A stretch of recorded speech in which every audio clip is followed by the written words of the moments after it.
ಇಂದೇ ಡೌನ್ಲೋಡ್ ಮಾಡಿ ಮತ್ತು ನಿಮ್ಮ ನೆಚ್ಚಿನ ಶೋಗಳನ್ನು ಆನಂದಿಸಿ.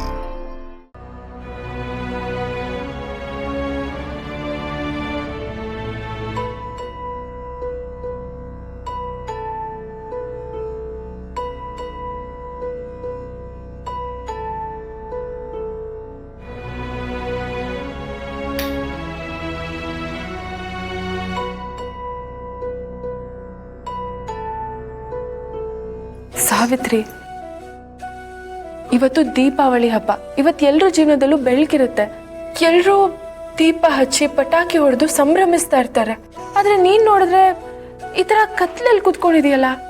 ಏನ್ ಮಾಡೋದು, ನನಗೂ ಬೆಳಕಲ್ಲಿರ್ಬೇಕು ಅನ್ನೋ ಆಸೆ ಐತೆ. ನನ್ನ ಜೀವನನು ದೀಪದ ತರ ಬೆಳಗ್ತಿರ್ಬೇಕು ಅನ್ನೋ ಕನ್ಸೈತೆ. ಆದ್ರೆ ಈ ಮೋಸದ ಬಿರುಗಾಳಿ ನನ್ನ ಜೀವನನ ಕತ್ಲು ಮಾಡ್ಬಿಡ್ತು.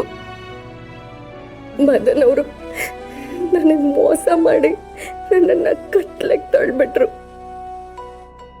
ಇನ್ನ ಈ ದೀಪಾವಳಿ ಅನ್ನೋದು ನನ್ನ ಜೀವನದಾಗೆ ಬರೀ ಕನಸು ಅಟ್ಟೆಯ.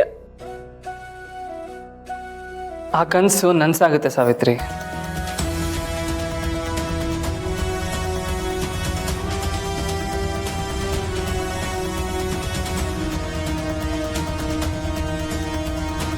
ಹೌದು ಸಾವಿತ್ರಿ, ನಿನ್ನ ಜೀವನ ಬದಲಾಗುತ್ತೆ.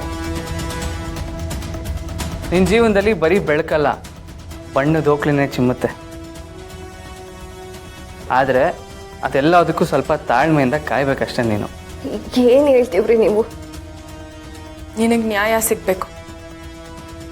ಅದಕ್ಕೋಸ್ಕರ ನಾನು ಸುಬ್ಬು ಎಲ್ಲ ವ್ಯವಸ್ಥೆ ಮಾಡ್ಕೊಂಡಿದ್ದೀವಿ.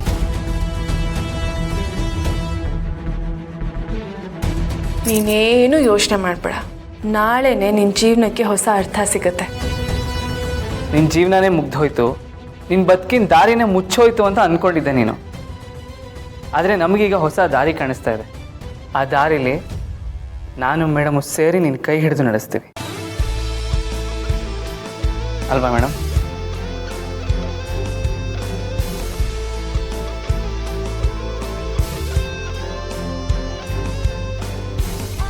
ನಿಮ್ಮಿಬ್ರು ಮಾತು ಕೇಳ್ತಿದ್ರೆ ನಾನು ಮತ್ತೆ ಉಸಿರಾಡ್ತೀವನೇನೋ ಅಂತ ಅನಿಸ್ತೈತೆ.